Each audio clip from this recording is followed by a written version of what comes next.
Elle a perdu sa fille, lui sa sœur, dans des conditions indicibles.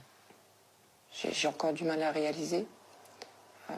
Des fois, je suis un peu pas dans le déni, mais j'y crois sans y croire, en fait. Delphine et Thibaut Davier viennent de passer une semaine à faire face, chaque jour, à la tortionnaire et meurtrière de Lola. Dabia Benkired, un nom qu'ils sont incapables de prononcer. Quand elle est rentrée dans la salle d'audience, on se dit, c'est elle. C'est elle. Donc on se dit, là, ça commence à être réel. Ouais. J'ai fait que la fixer pour voir ses réactions, son regard qui était assez froid.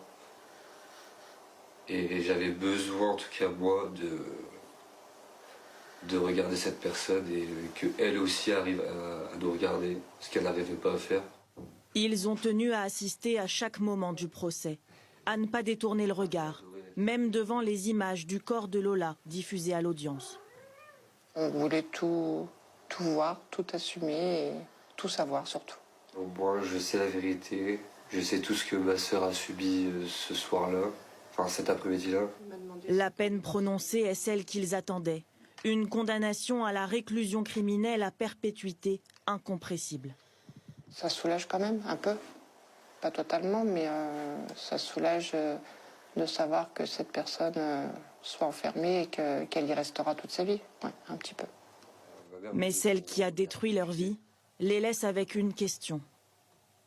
On n'a pas eu toutes les réponses. Voilà, on ne saura jamais vraiment le pourquoi. Pourquoi Lola. Une famille digne, unie, pour continuer d'entretenir la mémoire de Lola. Quel enfer, mais quel enfer. Déjà, bravo à la famille pour la dignité qu'ils ont, parce que franchement, on peut pas en fait avoir pire dans sa vie que ce qui est arrivé à Lola, honnêtement, et aux parents de Lola. Vous savez, moi, je suis pour la peine de mort dans ces cas-là, mais au final, ça ramènera pas la petite. Sur ce que je dis, tu vois, moi, je pense qu'à leur place, je sais pas comment je réagirais, mais je pense que j'aurais même...